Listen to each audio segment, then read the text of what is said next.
Hello everyone, my name is Mohammed Awad and this is my overview of my portfolio for EDU 6300 Learning Technology and Design Capstone. In this course, I chose the project for adaptive learning software, and we're going to go over through the different assignments and what impact they had and what course outcomes they addressed. The first one is the project identification,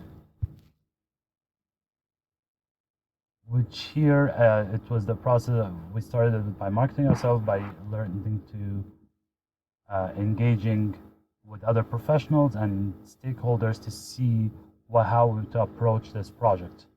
And this addresses the outcome of facilitating ongoing projects in the design and development of instructional material and training programs. And this is helpful in knowing what projects to start on and what is to identify the needs of organizations in the future. The second is the outline of the project, which in outline we determined which instructional design project we'll pursue and how we're going to be collaborating with the stakeholders and determine the scope of the project. And this addresses the course outcome number 1 and number 2, which is facilitating ongoing projects in the design and development and develop knowledge and skills that translate to chosen and current professional and future professional context through engaging in real-world instructional design. And here, this is in the future, I will be able to use this template to organize and outline any future projects that will come up. For the third assignment is the presentation outline, managing risk and escalation. And here, this was an opportunity to communicate effectively with the stakeholders through sharing the progress of the project. And this was very important, as communication is a key component of any success of any project. And this also addressed the course outcome, collaborate with other instructional designers and facilitators of instruction to design.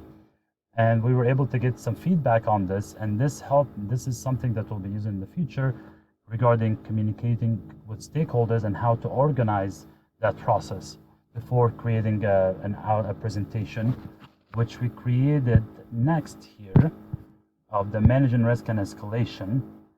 And this also addressed the major issue of communication to stakeholders, and it's very important to address any issues or progress and communicate that effectively to all the stakeholders, even if the project is behind or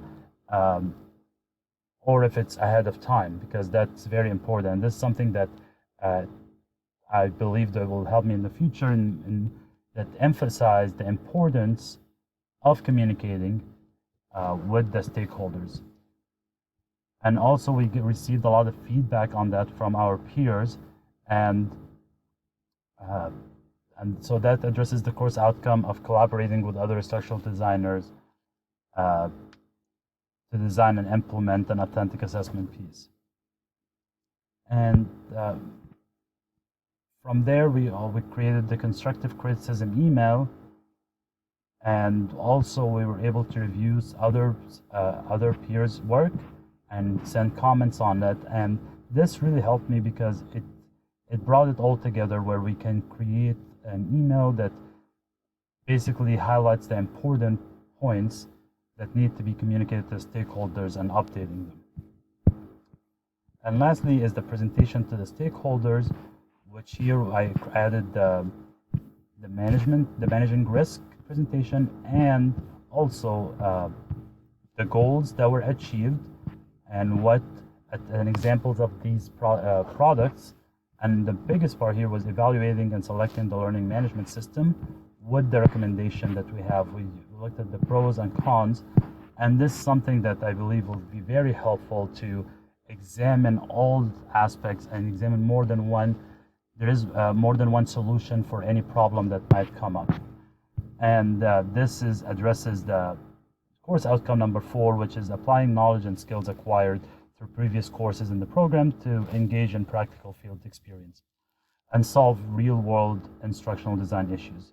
And the last course outcome, which is enhance the previously created MS Learning Technology and Design portfolio by incorporating additional artifacts, which was we did by creating this page to highlight the different aspects of the Capstone project. Thank you very much.